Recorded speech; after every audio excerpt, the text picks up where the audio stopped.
Assalamualaikum dan selamat sejahtera. Selamat datang ke Omar Didik. Hari ini kita sambung lagi pembelajaran kita dalam subjek reka bentuk dan teknologi tingkatan 2 dalam bab 2.2 iaitu reka bentuk mekanikal. Okey, sebelum ni kita dah habiskan subtopik yang pertama dan kedua. Hari ni kita akan masuk subtopik 3 dan juga subtopik yang keempat. Sebelum ni kita dah belajar kan apa itu mechanical, apa komponen dalam mechanical, fungsi setiap mechanical. Okey, lepas kita dah belajar semua tu, kita nak buat pula lakaran 3D reka bentuk gadget. Maknanya sebelum kita hasilkan produk terakhir kita kena buat lakaran dulu.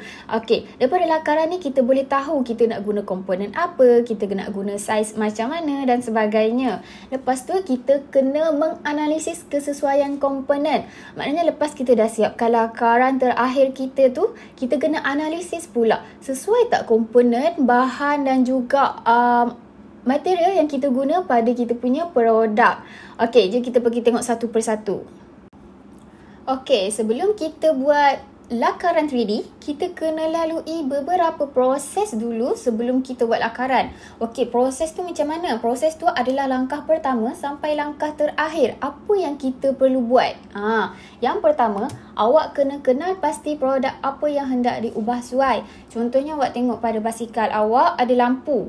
So daripada lampu tu awak tengok berkarat, lampu tu malap, lampu tu tak ada fungsi lain. So jadi daripada lampu tu awak ambil idea daripada produk tu, awak ubah suai. Awak tambah lagi fungsi-fungsi yang lebih baik, lebih berkualiti daripada produk sedia ada. Okey, lepas tu awak dah tahu awak nak ubah suai lampu kan.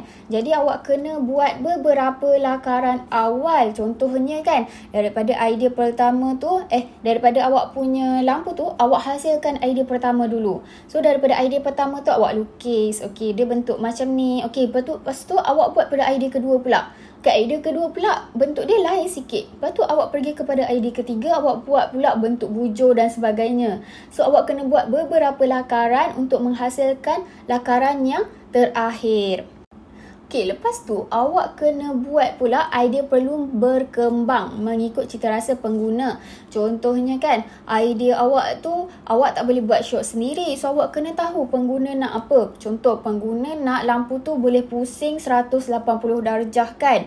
Ataupun lampu tu kita tak nak mudah berkarat. Jadi kita kena tahu pengguna ni apa cita rasa dia. Baru kita boleh pasarkan kita punya produk di pasaran. Dan juga seterusnya kita perlukan ada elemen dan juga prinsip reka bentuk dalam kita punya idea. Contohnya bentuk tu sesuai tak untuk kita letakkan pada basikal? Terlalu besar ke? Ataupun saiz tu terlalu kecil? Ataupun warna tu tak sesuai dengan pada produk kita tu. Jadi kita kena tahulah elemen dan juga prinsip reka bentuk tu berkaitan tak dengan kita punya produk. Okey, lepas tu kita kena tahu juga fungsi utama perlu dikekalkan. Jadi maknanya kita kena pastikan kalau contohnya lampu tu produk dia, fungsi dia untuk mengeluarkan cahaya. Jadi awak kena tetapkan fungsi utama dia.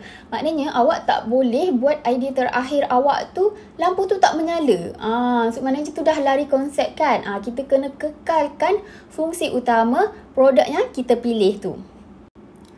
Okey, lepas kita dah tahu beberapa proses yang kita perlu lalui, kita dah boleh buat start lakaran. Okey, awak boleh buka muka surat 49 dalam buku teks RBT tingkatan 2. Yang pertama, idea dia dilukis macam ni. Okey, lukis berbentuk sedikit bujur, lampu di bahagian tengah, ada pemegang pada handle basikal.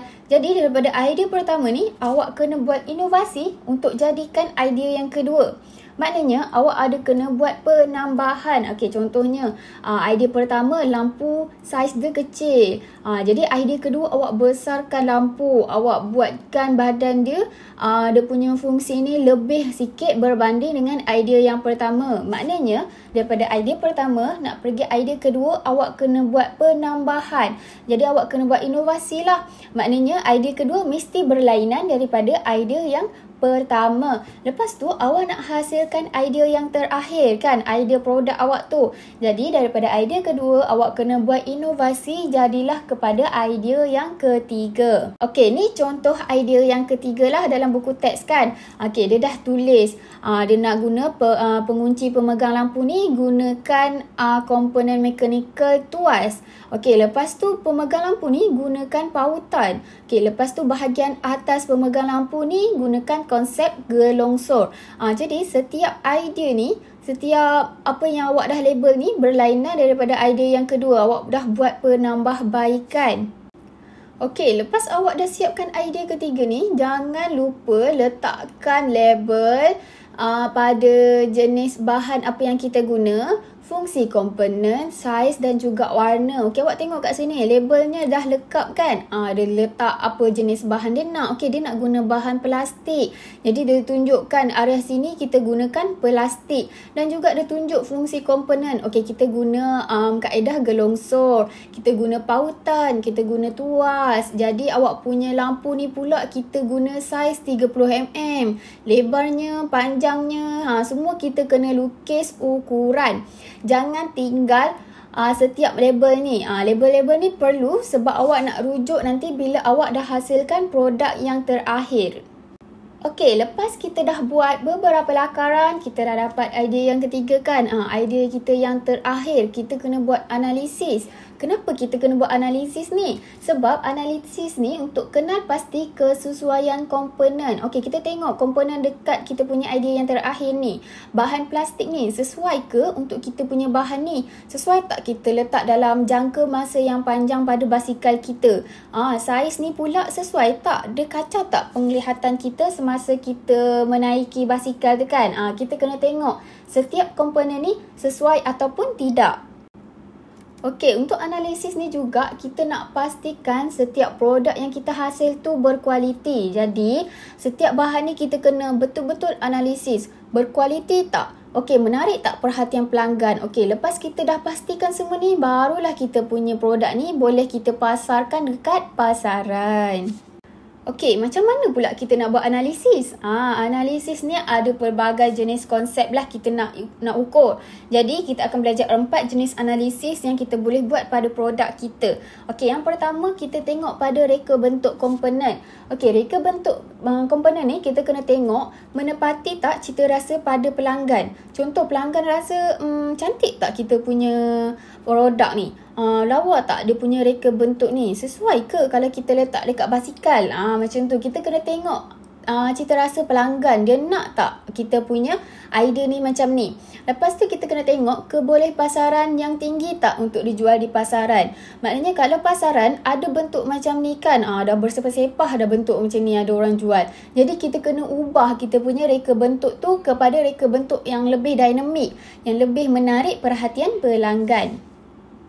Okey, lepas tu kita tengok pada jenis bahan digunakan. Okey, bahan tu bersesuaian tak? Berfungsi yang seperti diharapkan tak? Awak tengok, contoh awak buat lampu ni boleh pusing 180 darjah. Berfungsi tak macam mana yang kita nakkan tu?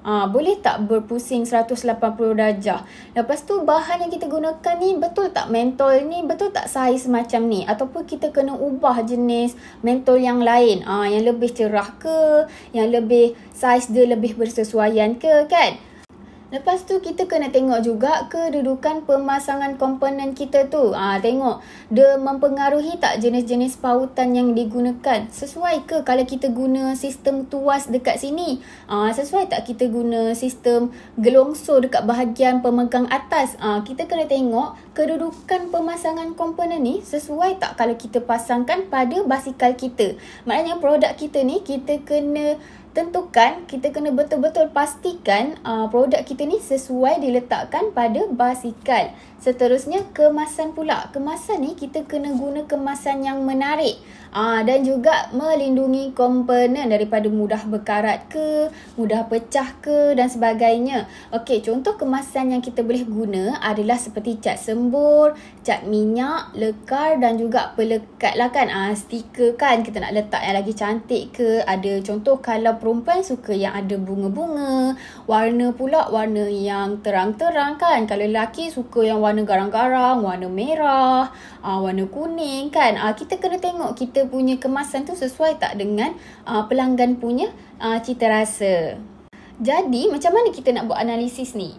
Untuk memudahkan kita kena buat jadual penilaian. Okey, daripada jadual ni kita boleh tengok satu persatu sesuai tak dengan kita punya produk. Apa perlu kita buat penambahbaikan pada produk kita. Contohnya kita tengok pada reka bentuk komponen. Okey, kita tandakan ya. Okey, maknanya kita punya reka bentuk tu sesuai. Cantik, dinamik, menarik perhatian pelanggan kan. Jadi tak perlu nak buat penambahbaikan. Lepas tu kita tengok pula jenis bahan. Tidak. Kenapa tidak? Sebab kita menggunakan plastik lembut. Kita risau kita punya produk tu mudah pecah ke, tidak tahan lama dalam jangka masa yang panjang. Jadi kita pastikan produk kita tu sesuai. Jadi kita kita tukar pada bahan aluminium. Jadi lebih boleh tahan lama kan.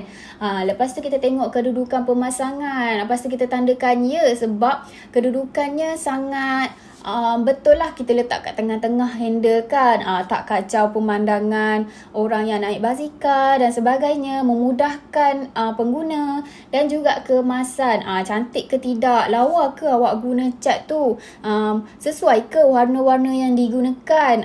Kita kena tengok setiap kriteria ni, kita kena pastikan semuanya ialah, baru kita boleh yakin untuk jual di pasaran. Okey, itu sahaja pembelajaran kita hari ini. Semoga kita berjumpa pada pembelajaran yang seterusnya. Terima kasih kerana sudi menonton.